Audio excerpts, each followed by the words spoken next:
Assalamualaikum warahmatullahi wabarakatuh. Perkenalkan, nama saya Puput Nur Hasanah dari 5 Ekonomi Syariah A.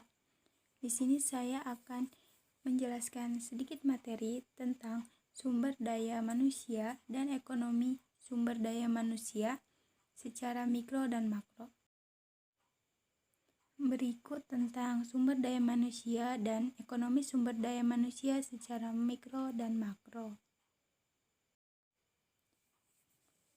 Secara mikro, sumber daya manusia adalah individu yang bekerja sebagai penggerak suatu organisasi, baik institusi maupun perusahaan, dan berfungsi sebagai aset yang harus dilatih dan dikembangkan kemampuannya. Sumber daya manusia merupakan salah satu faktor yang sangat penting, bahkan tidak dapat dilepaskan dari sebuah organisasi, baik institusi maupun perusahaan. Sumber daya manusia juga merupakan kunci yang harus menentukan perkembangan perusahaan.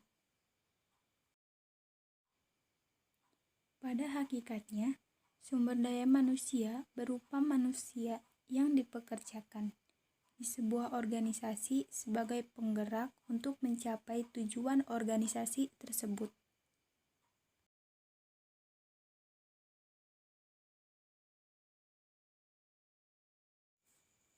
Karena itu, muncullah istilah baru di luar sumber daya manusia atau human resource, yaitu human capital.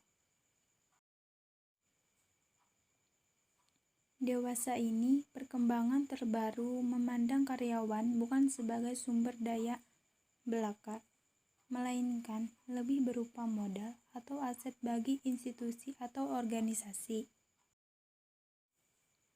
Di sini sumber daya manusia dilihat bukan sekedar sebagai aset utama, tetapi aset yang bernilai dan dapat dilipat gandakan, dikembangkan, dan juga bukan sebaliknya sebagai liability, beban, atau cost. Secara makro, sumber daya manusia diartikan sebagai penduduk. Penduduk adalah sekelompok manusia yang mendiami suatu wilayah negara yang memiliki ciri khas tertentu dan terikat oleh aturan-aturan yang berlaku dan saling berinteraksi satu sama lain secara terus-menerus. Di sini, dari sisi tenaga kerja, penduduk dibagi menjadi beberapa. Yang pertama, tenaga kerja, yaitu setiap orang yang mampu melakukan pekerjaan guna menghasilkan barang atau jasa, baik untuk memenuhi kebutuhan sendiri maupun untuk masyarakat. Di sini diatur dalam Undang-Undang Nomor 13 Tahun 2003 tentang Ketenagakerjaan Pasal 1. Di sini, penduduk yang termasuk dalam tenaga kerja adalah mereka yang telah berusia kerja. Di Indonesia, usia kerja dibatasi antara 15 tahun sampai 65 tahun. Yang kedua, bukan tenaga kerja, yaitu mereka yang dianggap tidak mampu dan tidak mau bekerja meskipun ada permintaan bekerja.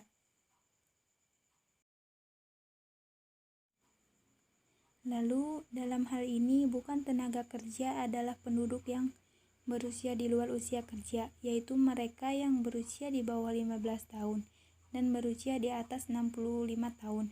Contoh dari bukan tenaga kerja di sini adalah para lansia dan anak-anak.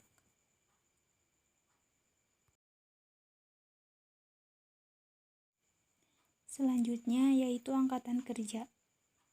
Angkatan kerja yaitu penduduk usia kerja atau yang berusia 15 sampai 60 tahun yang sedang bekerja, mempunyai pekerjaan tetapi sementara tidak bekerja maupun yang sedang aktif mencari pekerjaan.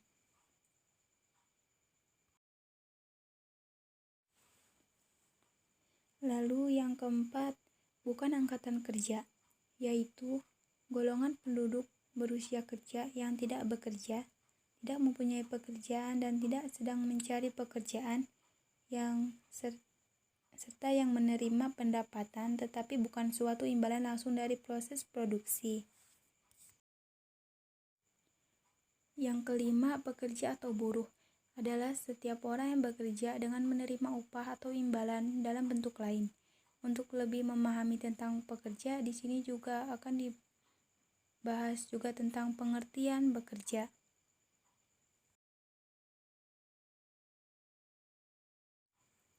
Pengertian bekerja adalah suatu kegiatan melakukan pekerjaan untuk mendapatkan penghasilan yang dilakukan minimal 1 jam secara terus-menerus dalam 1 minggu.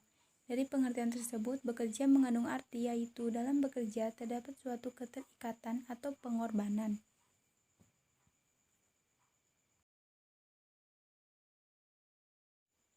Selanjutnya yang keenam, pekerja penuh, yaitu mereka yang bekerja lebih dari 35 jam per minggu. Setelah menganggur kentara, yaitu mereka yang bekerja kurang dari 35 jam per minggu.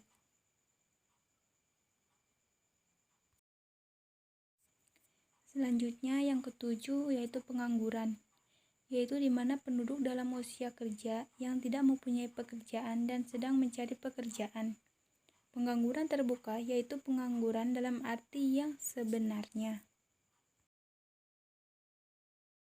Selanjutnya yang terakhir, setengah menganggur tidak kentara, yaitu mereka yang bekerja lebih dari 35 jam per minggu, tetapi mereka memiliki produktivitas yang rendah atau penghasilan yang rendah, atau tidak cukup untuk memenuhi berbagai kebutuhan hidup.